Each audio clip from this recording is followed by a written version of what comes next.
Saúde, queridos! Seja muito bem-vindo mais uma vez aqui no nosso podcast dos Médicos da Beleza. Aqui a gente fala sobre protagonismo médico, empreendedorismo na saúde, segurança jurídica e outros tantos assuntos que envolvem esse universo maravilhoso de conexão entre direito e medicina. Hoje aqui uma convidada muito especial, que ela é geriatra e vai falar para nós um tema muito interessante. E eu gostaria então que ela se apresentasse. Seja muito bem-vinda, doutora Ariane Rodeiro.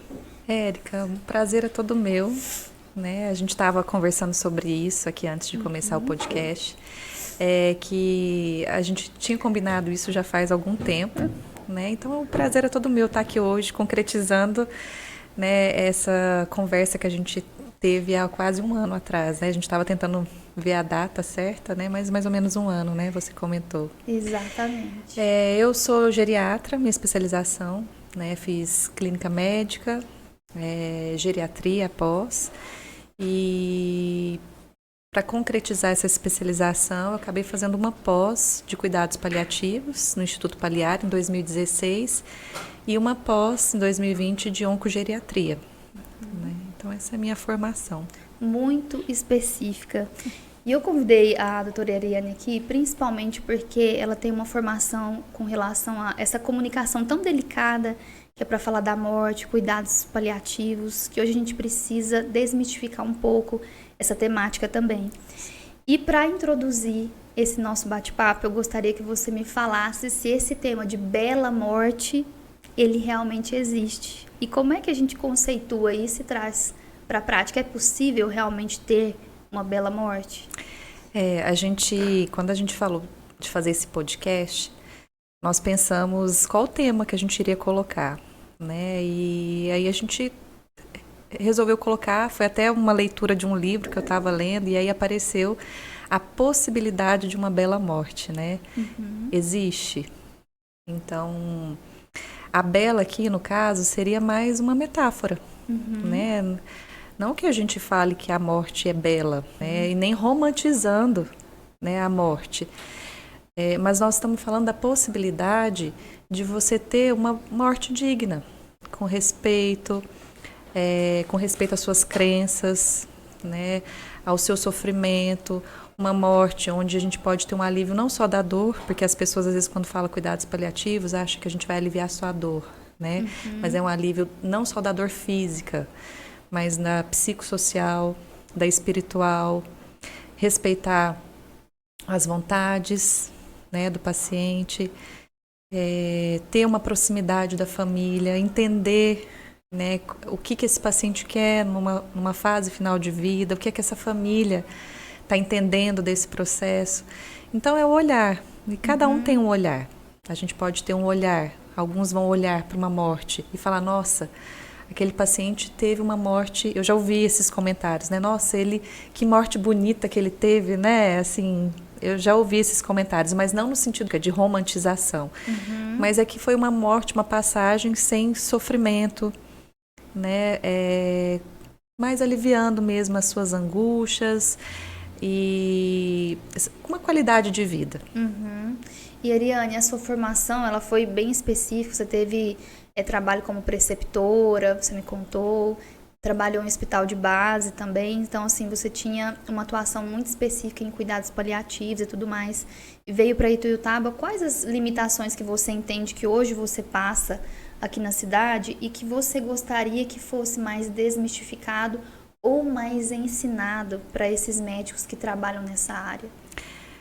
Primeira coisa, assim, eu trabalhei no hospital de base em São José do Rio Preto, que é uma referência ali para a região. Eu falo que é uma segunda casa, porque lá eu fiz amigos para uma vida inteira e aprendi muito com os pacientes e com toda a equipe. A gente tinha uma equipe, né? E assim, o termo equipe é algo muito importante. Eu sinto falta disso em Ituiutaba, de ter uma equipe.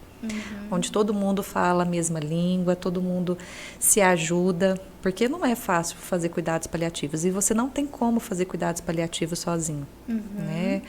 Você precisa do psicólogo, do enfermeiro, do assistente social, né, do nutricionista.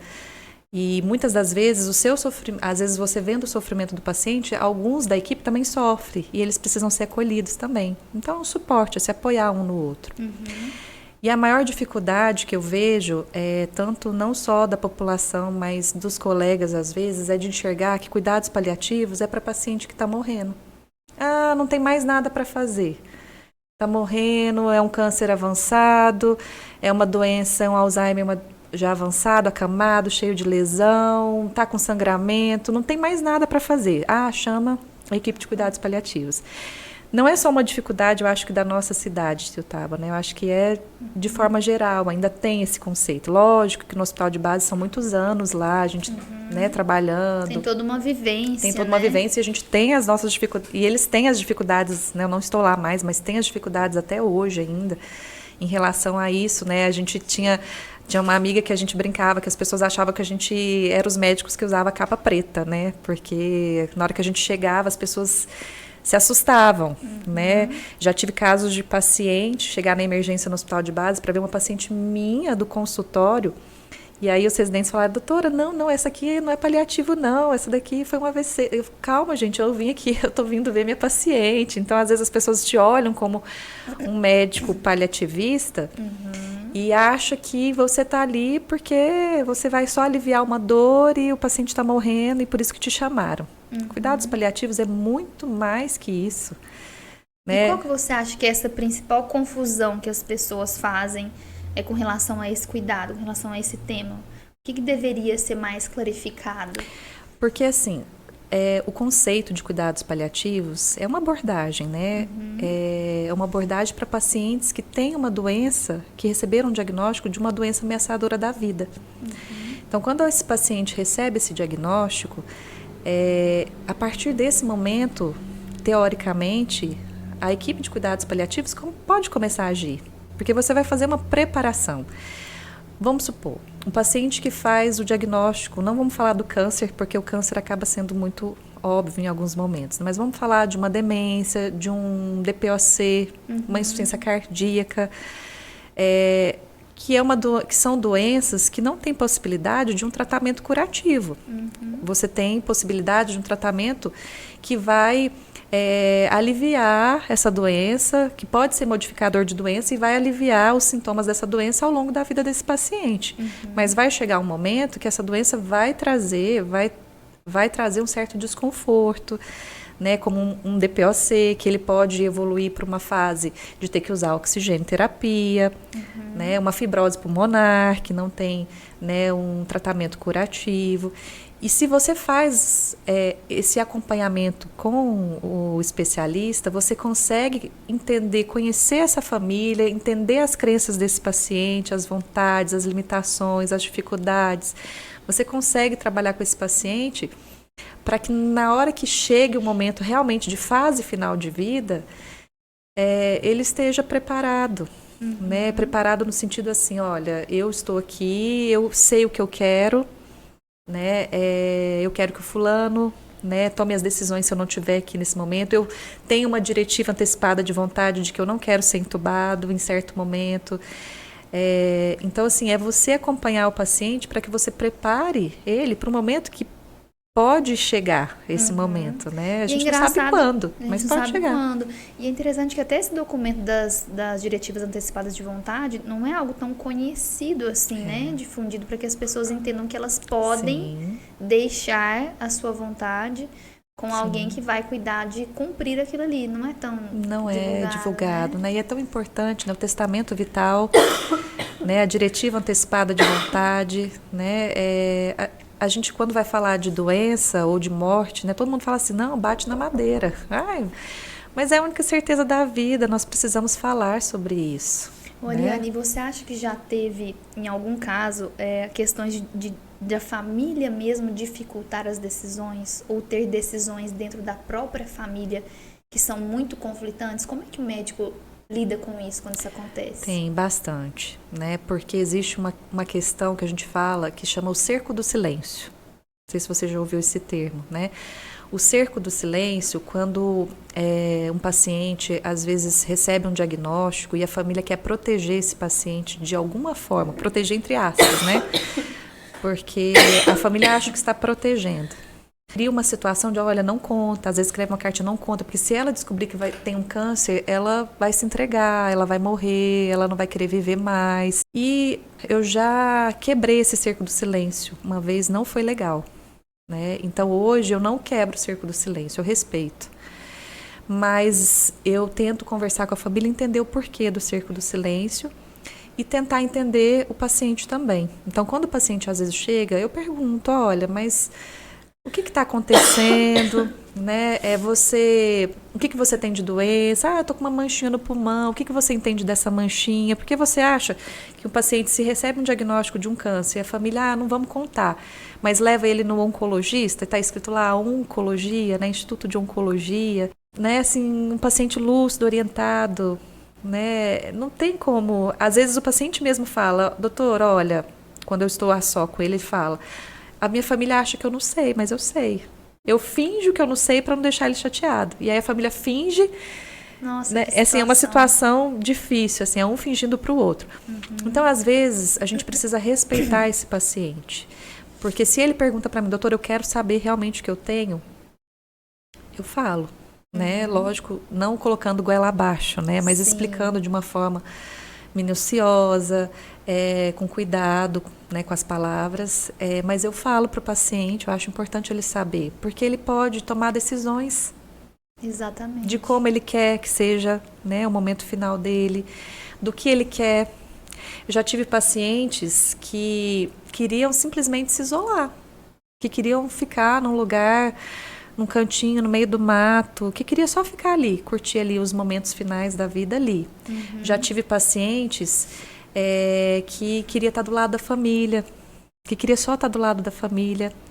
Já tive pacientes que queriam trabalhar e não queria nem conversar sobre essa questão de fase final de vida, de doença, queria só trabalhar.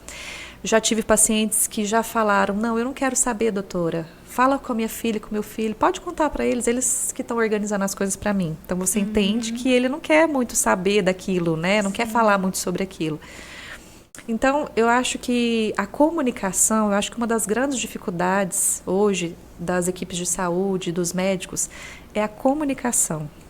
É como se comunicar com esse paciente. Como você vai introduzir esse assunto. Como você vai dar abertura para que esse paciente ou esse familiar se posicione, fale das angústias, né? E é bonito você trazer a sua postura, porque a gente percebe que parte de você começa as perguntas para você entender o cenário desse paciente, né?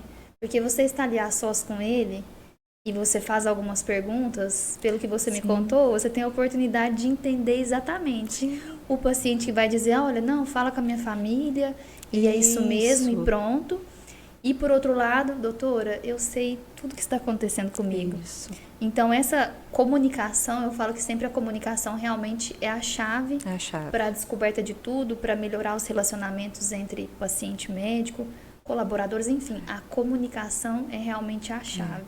E foi tão interessante o nosso podcast aqui, só fazendo um adendo, porque você falou a respeito de respeitar a vontade do paciente, e nós estamos gravando esse podcast aqui hoje, dia 9 de abril, e no começo da semana saiu o estatuto, melhor dizendo, dos direitos do paciente. E um dos pontos que eu achei, assim, que merece muita atenção, todos merecem, mas um que eu até comentei com você antes do podcast, foi a respeito da autodeterminação. Então, tudo isso que a doutora Ariane está falando aqui, de valorizar a vontade do paciente, aquilo que ele deseja, o que ele não deseja, respeitar essa vontade, é essa valorização da autodeterminação do próprio paciente. Sim. Então, muito interessante a sua forma de abordar e gostaria até, inclusive, que isso fosse mais difundido. Você também, certamente, com todos os profissionais de saúde, né? Porque, assim, a comunicação é uma dificuldade que nós temos. Porque a gente se comunica o tempo inteiro, né? E a comunicação realmente é uma dificuldade que o ser humano tem. Tanto que acontece várias coisas, né, do dia a dia, por dificuldade de comunicação, que às vezes uma comunicação mal interpretada, né? Enfim, dentro do paliativo, existem técnicas de comunicação, não só do paliativo, né, mas existem hoje mecanismos, técnicas de comunicação para você criar esse cenário, né? É que, lógico, como eu já tenho um tempo, né, de, de trabalhar em equipe, de fazer reuniões familiares, você acaba adquirindo, com o passar do tempo, essa técnica feeling, com mais facilidade. Mas, para quem não tem essa facilidade ainda, existem técnicas que você pode usar para te ajudar. Então, assim, criar um cenário mais agradável, trazer essa família, né, para conversar, perguntar para esse paciente que é lúcido e orientado, né, nesse momento, se pode fazer uma reunião com todos os presentes, né, trazer, entender dessa família, desse paciente, o que eles sabem de tudo que está acontecendo, né? Olha, o que vocês sabem da doença do fulano? E após você entender tudo que a família sabe, sentir as angústias, você pode começar a verbalizar e relatar, olha, vocês entendem que é um paciente, ou o senhor entende que a doença do senhor é uma doença que está ameaçando a sua vida, que está deixando o senhor mais fragilizado, que essa questão de não se alimentar é porque a doença ela consome, e explicar para a família que esse paciente não vai comer igual nós comemos, né, porque está mais fragilizado. Respeitar as vontades, porque às vezes a família, na ânsia de querer que esse paciente melhore, começa a inventar, né? O vizinho fala que aquela comida é boa, que não sei o quê, e vamos tomar chá de cebola com alho. E assim, em vez de gerar uma situação confortável para o paciente, gera uma situação ruim, desagradável, né? E ele acaba acreditando que se ele fizer tudo aquilo, ele vai se recuperar, ele vai, né? Às vezes gera expectativas que certamente serão frustradas, né? O que mostra um cenário pior, talvez, né? E essa questão da comunicação, que é técnica, que é treinável, vocês têm dentro dessas especializações que você fez, tem algum módulo que orienta vocês nesse sentido? Sim, tem módulos de comunicação. Ai, que né? interessante. Tem ferramentas, tem o Spike, né, que é bastante utilizado, que fala de todo esse cenário, você segue passo por passo, então tem várias ferramentas que a gente pode usar para auxiliar. E treinar, né? Treino, porque à medida que você vai fazendo, você vai ficando melhor. Eu acho muito interessante isso, porque como você falou, a comunicação a gente se comunica o tempo todo. Mas às vezes a maneira da gente se comunicar. Porque você pode falar muitas coisas. Sim. Mas a maneira como você transmite isso realmente é ali que existe o problema. Sim. Ou que pode surgir dali o problema, né? Sim. Ari, e já teve alguma situação que te marcou, que marcou sua história, que marcou sua vida enquanto médico nessa área? Eu sei que certamente são muitas. São muitas, Séricas. São muitas. Tem alguma, assim, que você poderia trazer à mesa? São várias. Bom, eu vou até trazer uma que, assim, eu guardo, eu sempre falo dela, assim, eu sempre lembro, porque para mim foi difícil. Pode não ter parecido, mas foi difícil, porque foi um colega. Jovem, né? Residente. E assim, e tinha uma dificuldade grande da equipe da oncologia, né, de abordar também esse colega. Ele estava com câncer, já num estágio avançado, e já tinham feito todos os tratamentos ali possíveis. Existia uma esperança de um tratamento que viria, que chegaria, não sabemos quando chegaria. E aí ele tinha muita dor, e a família não, o pessoal da oncologia, a equipe da oncologia, né, do hospital de base, convidou a equipe de paliativo para acompanhar em conjunto, para ajudar a aliviar, né, essa dor desse paciente nesse momento. E aí, quando a gente chegou, eu lembro que eu estava na interconsulta nesse dia, eu cheguei para conversar. E ele olhou assim para mim e falou, não, mas quem que te chamou aqui? Né? Eu fui me apresentar, e quando você chega e é da equipe de cuidados paliativos, né? Ninguém quer receber essa equipe, porque tem aquela questão que o cuidados paliativos é para quem está morrendo, né? Sim. Eu falei, olha, eu vim porque eu quero, né, te ajudar a aliviar a dor, né, que está demais, manejar esse sintoma. Então, eles pediram para eu vir te auxiliar, o que eu posso te ajudar? Então, eu fui tentando devagarzinho, conhecendo a história, existia toda uma história ali, né? Da família, enfim, questões, né, deles. E devagarzinho a gente foi conversando, não vou trazer detalhes, né? Mas Sim. devagarzinho a gente foi conversando com a família, com esse paciente, e até que chegou um momento que ele entendeu, que a equipe entendeu também, e ele acabou falando, olha, eu não aguento mais, né? Eu quero ser sedado. E aí ele foi sedado e ele foi em paz, né? A sedação paliativa, ela não é para levar o paciente mais rápido, mas ela existe quando você tem um sintoma refratário a todas as medidas que você faz, né? Então, por exemplo, se você está dando uma medicação para aliviar uma dor e aquelas medicações, Sem efeito, você entra né? com as medicações e mesmo assim é uma dor total, né? A gente fala, não é nem uma dor só física, é uma dor total. A sedação paliativa, ela acaba auxiliando para que esse paciente vá embora de uma forma mais tranquila, né? Mas ela não leva esse paciente de forma rápida, né? Ele vai no tempo dele. Entendi. Né? Então foi até hoje eu tenho assim contato em Face, Instagram com a mãe, né? Uma querida, mas para mim foi bem difícil, assim, me marcou bastante. Principalmente por ser um colega, né? Por ser um colega e pela assim o que a gente conseguiu com a comunicação, que estava difícil, porque todo mundo que tentava se aproximar estava difícil ali, estava pesado, porque era uma situação delicada, né? Mas tive várias situações de conversas, não nesse caso, mas de outras conversas, de famílias com dificuldade de entender aquele momento. E aí você sentar e conversar e entender por que aquela família está naquele sofrimento. Né? Às vezes o sofrimento é porque tem alguma coisa do passado, é porque aquela mãe ali foi tudo na vida daquele filho e aquele filho não consegue perder aquela mãe naquele momento, entender, não é nem perder, né? Que ela está em partida, né? Então essa aceitação da morte, talvez para muitos é difícil, é um desafio porque eles também precisam ser acolhidos, né? E por esse paciente ser um médico, você entende também que a medicina sempre tão preocupada em salvar as vidas? Você acha que hoje tem realmente uma dificuldade em lidar com a morte? Como é que é isso, assim, para os profissionais em geral? Sim, como é que você porque vê isso? Dentro da medicina, né, vou falar da minha formação.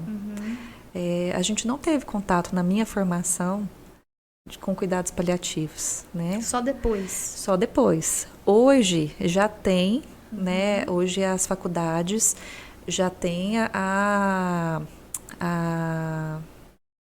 uma preparação. Uma preparação já tem, né? Faz parte embutido da no currículo, grade. já faz parte da grade os cuidados paliativos. Então hoje eles já têm desde o começo, né? Assim, esse olhar.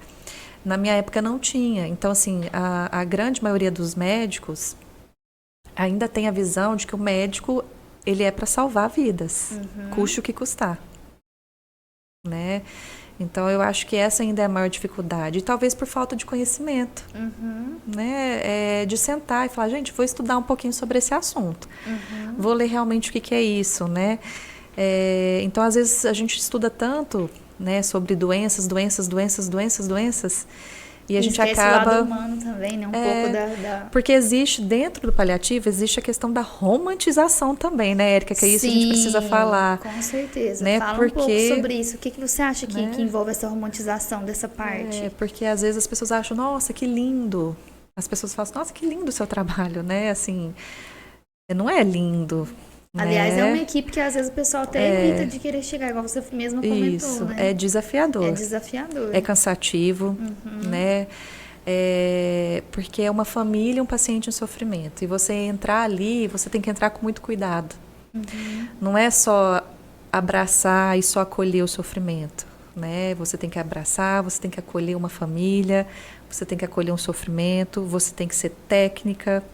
Você não pode se colocar no lugar desse paciente, você tem que estar do lado desse paciente para você conseguir fazer um bom trabalho, porque senão você sofre junto e você não consegue fazer o seu trabalho da melhor forma. Então, às vezes envolve sentimentos, às vezes a gente percebe muitos sentimentos envolvidos quando tem um familiar que é médico e às vezes é um sofrimento muito grande, a família deposita, né, todos os esforços para ele, né, ou para ela, e aí esse colega tenta, né? Porque foi o que ele aprendeu na medicina, Sim. né? Não, enquanto existir vida, existe esperança e a gente vai e vai fazer tudo que tiver ao nosso alcance. E aí é o que eu falo para a família, né? O que que é tudo? Né? O que que é tudo para você, Érica? Né? O que que é tudo? Ariane, o que que é tudo? O que é fazer tudo? É passar uma sonda num paciente que não está com vontade de comer, que quer comer sua besteira. Ah, vamos passar uma sonda. Né? Vamos fazer uma gastrostomia. Né? Ah, vamos fazer hemodiálise. E Né? até é bom a gente falar sobre isso, porque qual que é o limite, né? Você já teve casos em que a família insistiu em fazer esses cuidados, em tentar de tudo, igual você falou, o que que é tudo? Em tentar de tudo de maneira insistentemente para manter esse paciente. Você já teve casos assim? Já tive casos assim, já tive casos assim, da família atropelar E como é que a foi o resultado vontade de um disso? paciente. Uma tragédia, uma tristeza. Né? Talvez um paciente que poderia viver menos tempo, mas com qualidade de vida, viveu poucos dias a mais com uma péssima qualidade de vida, longe da família, né?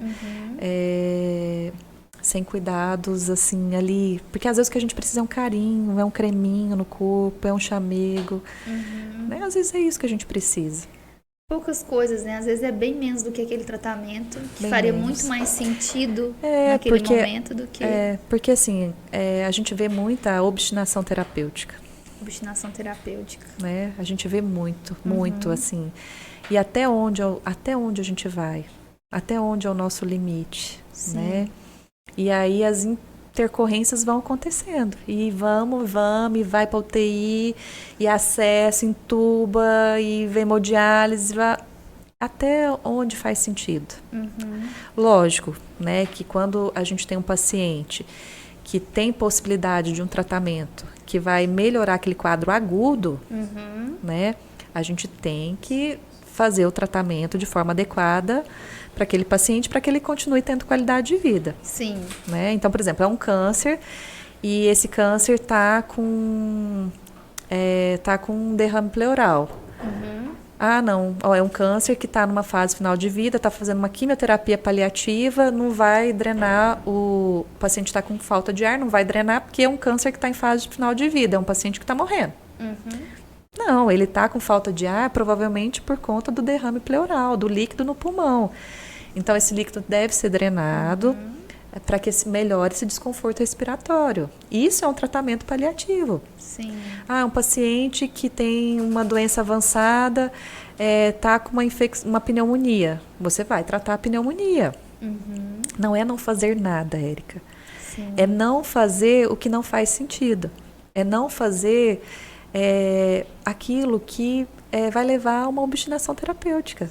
Você né? falando sobre esse conceito de obstinação terapêutica, você me fez muito lembrar daquele livro que nós até comentamos em outra oportunidade, A Morte, que é um dia que vale a pena viver. A morte é um dia que vale a pena viver. Exatamente. Qual que é a sua visão a respeito que nós comentamos naquela outra oportunidade que estivemos juntas, que você leu esse livro, Sim. que pensou a respeito das considerações que a autora trouxe e tudo mais. Sim. Com a sua vivência e com a temática que o livro traz, qual que é assim, o seu balanço com relação a essa temática da obstinação terapêutica? O que as famílias deveriam saber minimamente a respeito disso, que com certeza faria diferença para um paciente que está em fim de vida mesmo? Respeitar a autonomia. Né? Respeitar a autonomia daquele paciente, as vontades. Porque muitas das vezes a gente atropela essas vontades. A gente quer as nossas vontades. Porque nós, como seres humanos, eu falo nós, né? Nós somos egoístas. Nós somos egoístas, é do ser humano isso. A gente quer a pessoa ali, não importa de que jeito, mas a gente quer ela ali. Né? Então, o egoísmo acaba atropelando um pouco, né? A distanásia, né? Acaba trazendo a distanásia, né? Essa obstinação terapêutica. Então, o livro da doutora Ana Cláudia Quintana, né? Ela é geriatra, paliativista, e ela escreve muito bem. É um livro que todas as pessoas deveriam ler. porque ele fala muito mais sobre vida do que sobre morte. Às vezes as pessoas olham e falam assim, a morte é um dia que vale a pena viver, vou ler esse livro. Não, né? Um livro sobre... Mas ele fala muito mais sobre vida do que sobre morte. Eu acho que até os próprios cuidados paliativos Sim. fala muito mais sobre a essência de Vida do que sobre morte. A gente fala assim que é muito mais você dar vida, né, aos seus dias, né, do que você simplesmente viver pouco tempo, né, e viver assim um pouquinho mais de tempo sem qualidade. Então é você acrescentar mais vida aos seus dias. Sim. Né? Quando você fala de respeitar a vontade do paciente, que seria o que as famílias deveriam minimamente saber, entra aí um ponto que é fundamental e muito delicado, que é a comunicação, justamente que nós havíamos falado Sim. um pouquinho antes. E quando a gente fala de comunicação entre família, a gente entra num cenário às vezes muito desconhecido, né? E o papel do médico, ele se torna assim muito desafiador e fundamental, porque você vai ter que intermediar todo aquelas relações que são múltiplas, diversas, diferentes, às vezes boas, às vezes delicadas. Às vezes vai ter que repetir por várias vezes o que é o tratamento, como é que se faz, como é que vai se dirigir. E nessa comunicação em que os médicos hoje, a maior parte, principalmente que não se prepara nesse assunto, tem que aprender, qual que é assim, a sua sugestão para que os médicos que trabalham, não só na parte de oncologia final de vida, mas de uma maneira geral mesmo, buscar esse refinamento da comunicação para transmitir isso com mais cuidado, para conseguir pesquisar dentro desse contexto familiar as melhores formas de abordagem do paciente e do tratamento. Qual que seria a sua sugestão para isso? A gente precisa ir atrás de conhecimento, né, Érica? Eu acho que isso é o fundamental. Porque até para você abordar uma família, muitos médicos, muitos colegas médicos têm dificuldade de lidar com a doença que não tem cura, né? Então, por exemplo, um DPOC não tem cura. Sim. Né? Ah, Ariane, tudo bem, um DPOC, mas ele é um adulto jovem, né? Ou ele é um paciente que tem condição de fazer um transplante pulmonar.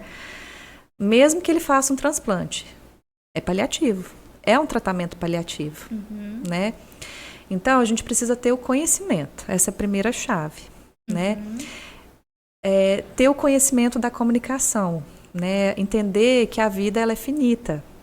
E que a gente precisa trazer para esse paciente, olha, você tem uma doença que ameaça a vida, mas assim, tem muita coisa que a gente pode fazer por essa doença, né? Assim, tem muito tratamento que pode modificar, que você vai ter qualidade de vida, que você vai... Mas explicar para o paciente, olha, essa doença sua, ela não tem cura. Mas você não vai falar isso numa primeira consulta, né? Você vai virar para o paciente e vai falar assim, olha, você tem um enfisema pulmonar, ou você tem uma insuficiência cardíaca, a gente vai colocar você numa fila de transplante, mas assim, pode ser que você não tenha cura dessa doença. Ninguém vai falar isso para o paciente, né? A gente vai falar, olha, você vai ficar bom, você vai ter qualidade de vida. E sim, é isso que a gente vai abordar. Mas esse paciente, geralmente, ele mantém o acompanhamento com esse médico por muitos e muitos anos. Então, em algum momento, essa abordagem, ela deve ser feita, né? É aquilo que você falou, é a forma como a gente coloca, né? Não é simplesmente ser assim, papum, não, né? Sim. É a forma como você vai colocar. Então, hoje, no consultório, eu tenho muitos pacientes fragilizados. E já aconteceu comigo, no meu tempo de consultório, né? De alguns pacientes, eu falar assim, olha, tá tudo bem, você vai pegando experiência, tá tudo bem e tal, e o paciente depois de um tempo acaba internando, aí vai para o hospital e o coração tá descompensado, mas a doutora falou que estava tudo bem, que estava tudo certo, que o coração estava bem, mas é porque o paciente idoso, fragilizado, não só o fragilizado, né, o paciente idoso, ele vai perdendo as reservas ao longo da vida dele.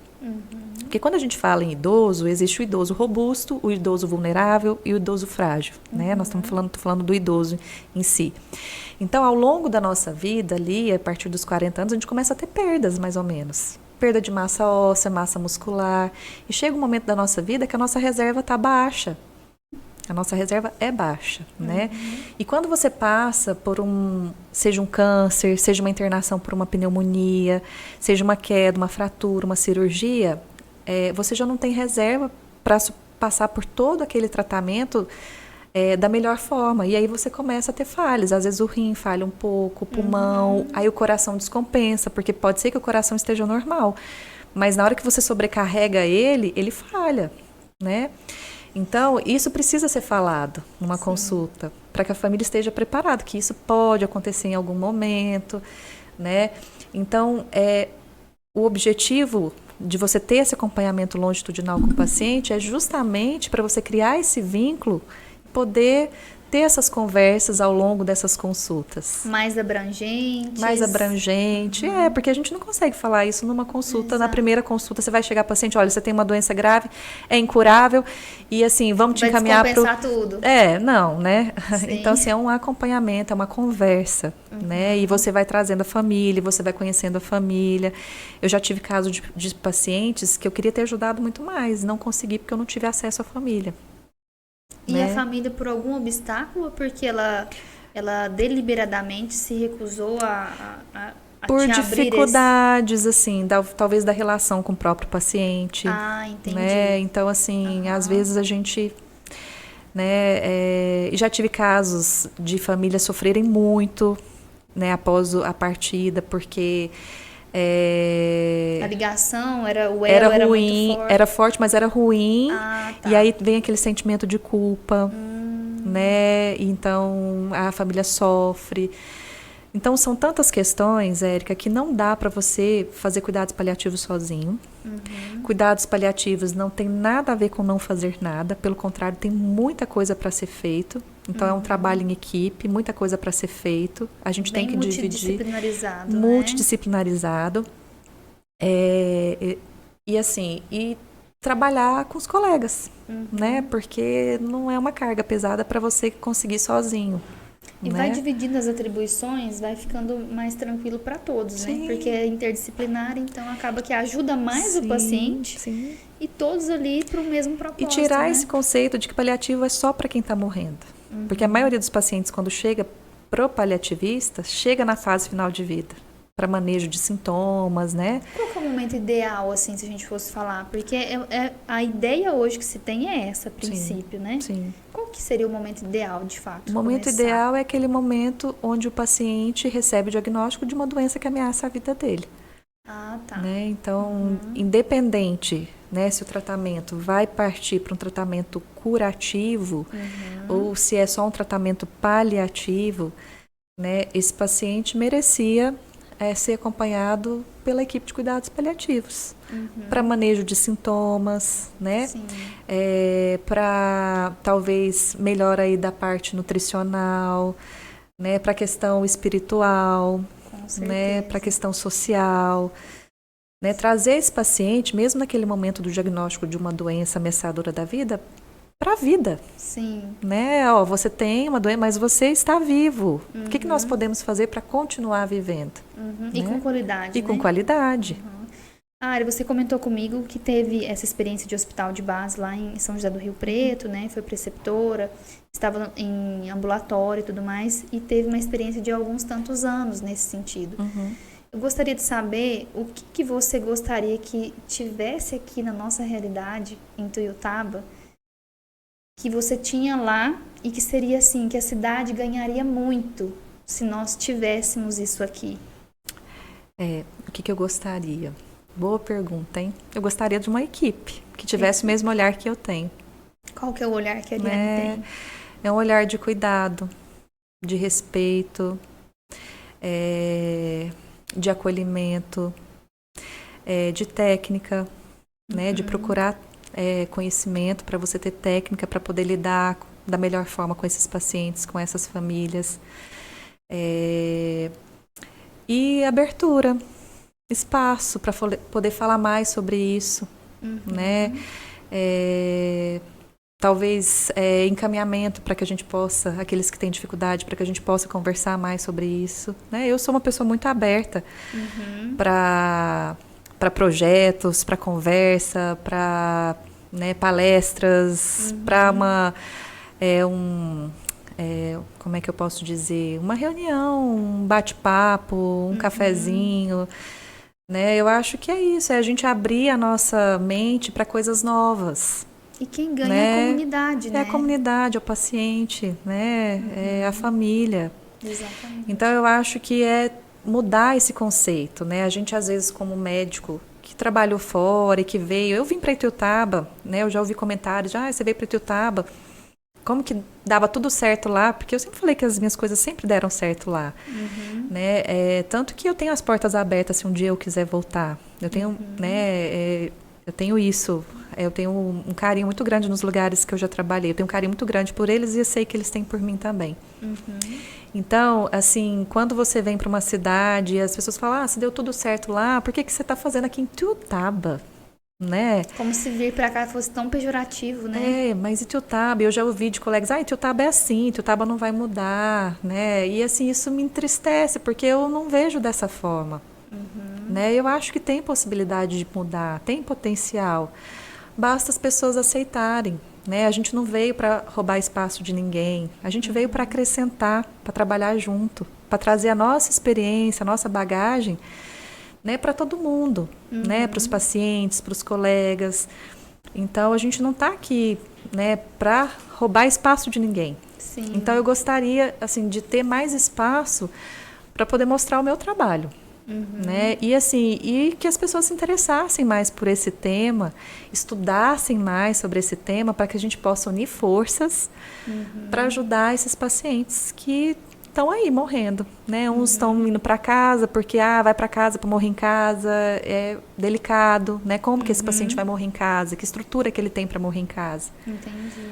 Né? Até você comentou assim que conhecimento seria o passo inicial para começar algo diferente, né, com esses médicos. Eu até quero acrescentar algo, talvez até antes te ouvindo falar dessa forma, que é a consciência. Sim. Que a gente precisa dar o primeiro passo. Se aqui em Ituiutaba não tem, por que não tem? E por que nós não podemos ser realmente pioneiros na região para reunir realmente forças, capacitar esses médicos para falar mais a respeito? Porque às vezes, igual você falou, e realmente tem isso mesmo no senso comum, né? Que o paliativo é estritamente tão somente quando, entre aspas, não tem mais nada para ser feito. Quando, na verdade, poderia começar um tanto antes, principalmente da parte dos profissionais, para dirigir esses pacientes. E os profissionais que eu falo, não só colegas médicos, eu falo da área da saúde mesmo. Da área da saúde como um todo, justamente. Porque às vezes você vai prescrever uma morfina e aí pode ter um técnico ou enfermeiro, né, que possa não ter o conhecimento e aí ele pode virar para aquela família, como já aconteceu, né, em outros locais que eu trabalhei. Olha, não deixa aplicar a morfina não, porque se aplicar a morfina ele vai morrer. E aí a família, você querendo aliviar um sintoma do paciente para dar conforto, a família não aceita porque alguém falou que se fizer aquela medicação o paciente vai acabar falecendo, né? Então, assim, pode acontecer? Pode, mas porque o paciente está numa fase final de vida, né? Estou falando do paciente em fase final de vida. Sim. Pode acontecer? Pode. Né? Aí existe, né, os preconceitos, né? O disse que me disse, o senso comum, o senso que às vezes mais prejudica do que ajuda. Então, eu acho que é isso. Eu acho que é todo mundo, né, da área da saúde precisa ter esse olhar. Olha, né? Ariane, eu desejo que essa conversa chegue muito longe, Claro, porque né? os profissionais de saúde como um todo, eu digo não só os médicos mesmo, mas realmente essa conversa nossa chegue longe, para abrir visões, para de repente desencadear projetos para nossa cidade. É importante. Porque seu trabalho foi maravilhoso na outra cidade, por que não talvez uma continuidade aqui, né? Ter essa equipe multidisciplinar para ter um trabalho tão bonito que você desenvolveu fora e trazer essa visão, a visão da Ariane para cá, de acolhimento, de cuidado, de conhecimento, de um passo a mais. Quero te agradecer muito. Eu que te agradeço. Por esse bate-papo esclarecedor, enriquecedor. E como falei e repito, desejo que esse podcast chegue a muitos. Muito obrigada pela sua participação. Eu que te agradeço. Obrigada. E quero que você faça as suas considerações finais. Ai, Érica, eu que agradeço. Obrigada pelo convite. Foi um bate-papo bem gostoso. Sim. Né? Eu acho que fazia tempo que eu acho que eu estava querendo conversar sobre isso. Ai, né? Que maravilha, fico feliz. É algo que eu brinco, eu falo que o paliativo sempre me escolheu. Porque, assim, eu fiz pensando em ajudar os pacientes, né, em fase final de vida, mas ele foi me puxando para direções que nem eu imaginei, né, que eu iria. Então, o que eu posso deixar de forma geral, que cuidados paliativos todo ser humano merece, né? que a gente precisa respeitar mais a autonomia das pessoas, né? Como filho, como qualquer familiar, né? Como médico, como algum especialista, né? Algum profissional da área da saúde.